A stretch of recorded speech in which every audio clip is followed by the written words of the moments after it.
Hello everyone, we're going to go over some of the new core set updates. I'm going to go into a few user requests as well, per usual. One thing many of you might have noticed over the last few months, if you go into even one of my fairly recent core set updates, we'll go to 2.15.18. You notice that I was playing around with different variants of RetroArch. I mean, even right here, 1, 2, 3, 4, 5, 6, 7, 8 different RetroArchs. This is no more. I mean, even in the last update, this is due to some coding conflicts overall, but it's all resolved now. I got it all fixed up today. Even in the last update, I had 1, 2, 3, 4. And this is partially due to the FFmpeg having conflicts with RetroArch. But for today's update, 3.5.18, we're going to go to my RetroArch section. We now have one single RetroArch. You only have to install one RetroArch from now on.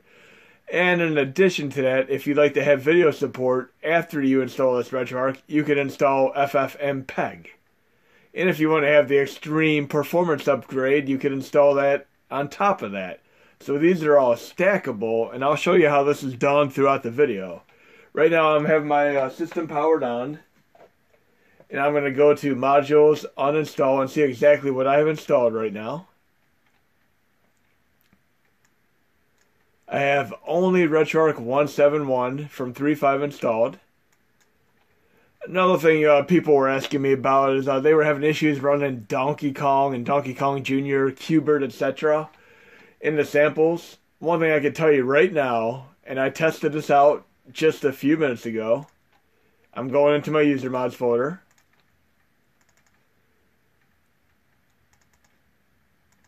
And I installed this as an HMod. I have the samples folder right here, going all the way to the root to MAME 2003.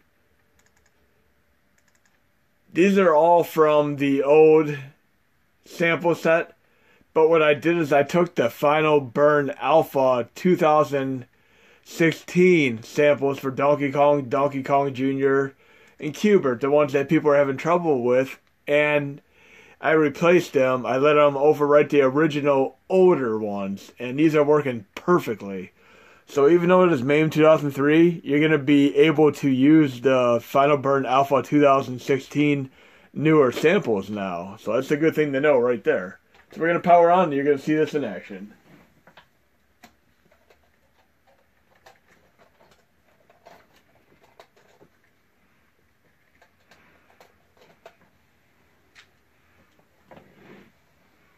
So again, we're going to go over, I listen to feedback every update, and I try to get to everybody's request. And one of the prominent things in the last update has been people asking me about Donkey Kong samples not working. So we're going to load into MAME 2003, and we're going to test out the Final Burn Alpha 2016 samples for Donkey Kong and see if they work properly.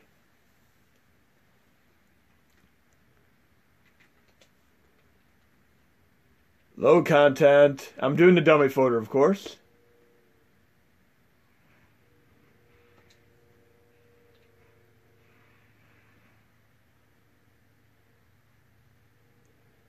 This is an actually really good thing. You could use the samples from Final Burn Alpha on both Final Burn Alpha as well as MAME 2003. This works out really well coding-wise. So Donkey Kong.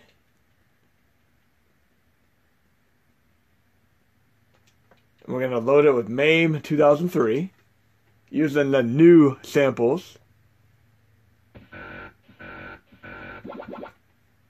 And normally when he's at the top and starts jumping, if you don't have samples, you won't hear it. We have our samples working. Good to go. And when Mario runs, you won't hear him run either, or jump. We have both. Good to go. Now, if I want to play a video, I'm going to go to Low Content, Start Directory, Dummy. I have a video folder here. Remember, I don't have FFmpeg installed right now. See, I have no way of loading the video. So I'm going to shut down, and I'm going to load FFmpeg support so I can play the videos.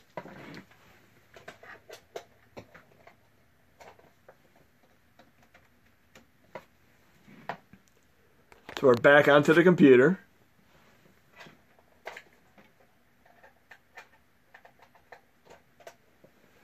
In addition, I changed the command line for the videos to make things a little bit easier. Before it was bin / RetroArch -ffmpeg. Now it's just bin / ffmpeg. If you want to run it from the main user interface, and then you can also run it from the dummy folder. But anyways, we're going to go to modules, install extra modules, and we're going to install ffmpeg support. And we're additionally going to install the Xtreme add-on support. So I have my personalized, customized settings. And you notice that in these add-ons here, note, this must be installed after RetroArch, not at the same time. If uninstalling this, you must also uninstall RetroArch. Then you can reinstall RetroArch, etc. just fine. So you would install RetroArch first, then you could install the add-ons. But if you want to remove these, you're going to have to uninstall all of them at the same time. Think of like a Jenga tower and pulling out the blocks from the bottom. You're going to lose the whole tower. You need to just do it all over again.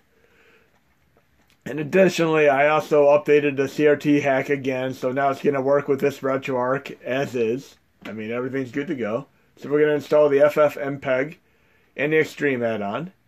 And on top of that, we also have another nice bonus. We have an updated MAME 2000, and I'm going to go into that as well. But we're going to install these for now. I didn't mean to sync. I meant to install the modules. So modules, install extra modules. Let's do this one more time here. ffmpeg and Xtreme add-on.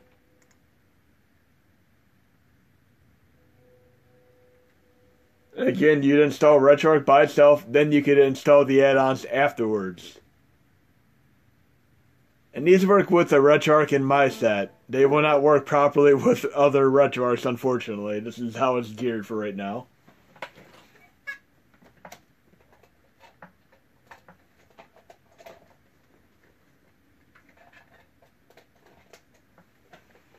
Okay, we're going to test out the ffmpeg add-on that I just installed.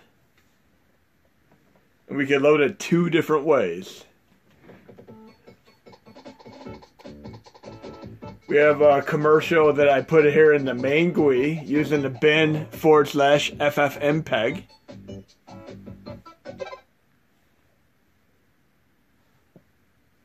And it's loading just fine. When you get hold of the Nintendo Entertainment System, when you master everything's good there. I'm going to go back to the main GUI.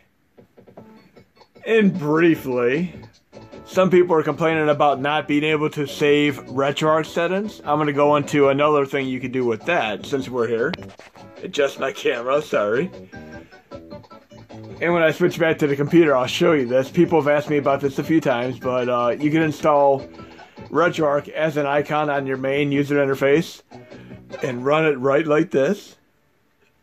And if you're having trouble saving the, user one inputs and such, you go to input when you have no core loaded, just from the main RetroArch user interface menu. You can do everything right here and save it all right here. Some of the cores do have EEPROM save issues, so even configurations don't properly save.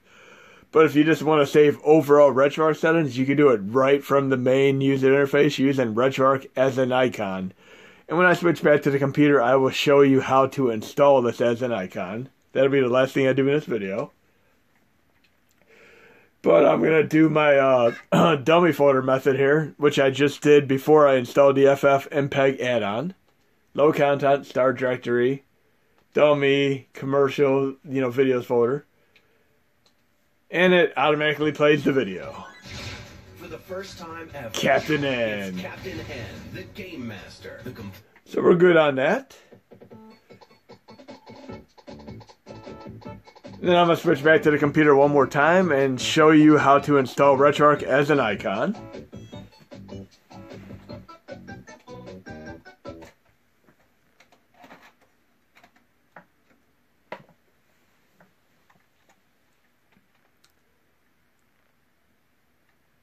So if you go into my core set, I'm going to go to File, Add More Games, and go right into my core set.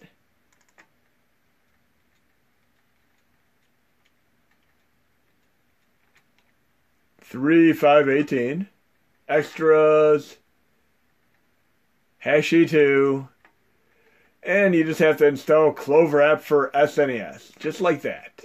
You don't have to do any kind of command line changes at all. You're simply going to just copy this right into the... You can sync it or copy it to your flash drive. So what